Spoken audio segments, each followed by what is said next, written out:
السلام علیکم ورحمۃ اللہ وبرکاتہ۔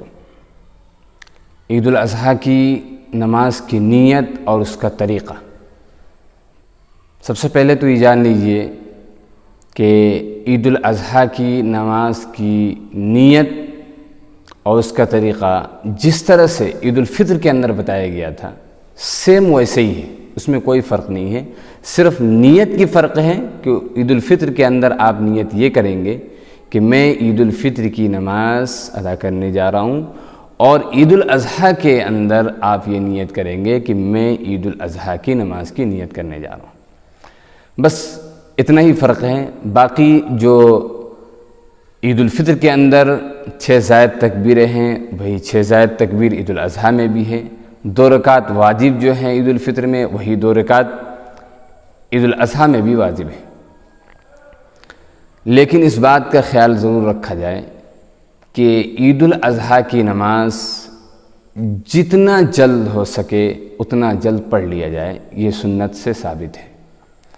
نماز عید دوسری نمازوں کی طرح 2 رکعت ہیں، فرق صرف اتنا ہے کہ اس میں ہر رکعت کے اندر 3 تکبیریں زائد ہیں۔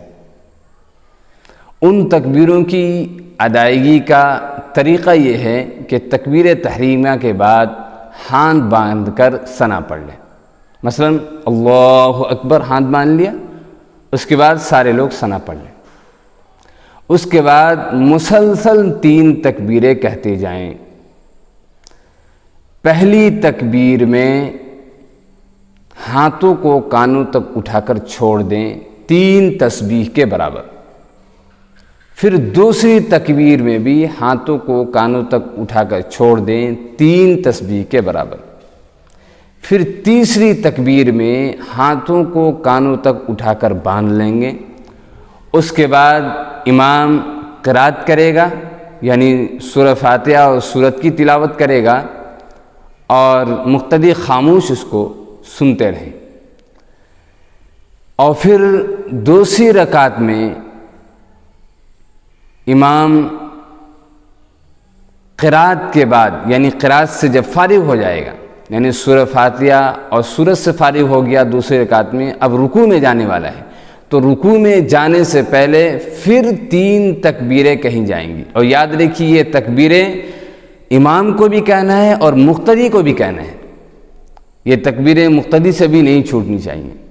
امام 3 تکبیریں اور مقتدی بھی کہیں گے اللہ اکبر کہہ کر ہاتھ چھوڑ دیں گے، پھر دوسری تکبیر میں اللہ اکبر کہہ کر ہاتھ چھوڑ دیں گے، پھر تیسری تکبیر میں بھی اللہ اکبر کہہ کر ہاتھ چھوڑ دیں گے، پھر چوتھی تکبیر کہہ کر بغیر ہاتھوں کو کانوں تک اٹھائے رکوع میں چلے جائیں گے۔ اس کے بعد سجدے کریں گے اور جو بقیہ نمازیں اپنی پوری کریں گے۔ سلام پھیرنے کے بعد امام 2 خطبے دے گا، اور عیدین کا جو خطبہ ہے یہ خطبہ سننا سنت ہے، پڑھنا بھی سنت ہے، اس لیے اس خطبے کا اہتمام کیا جائے۔ میرے یوٹیوب چینل پر 2 خطبہ ڈالا گیا ہے عید الاضحیٰ کا، ایک ذرا سا طویل ہے اور ایک بہت شارٹ کٹ ہے اور بہت جامع ہے۔ آپ حضرات ان خطبوں کو بھی پڑھ سکتے ہیں عید الاضحیٰ کی نماز کے بعد۔ السلام علیکم ورحمۃ اللہ۔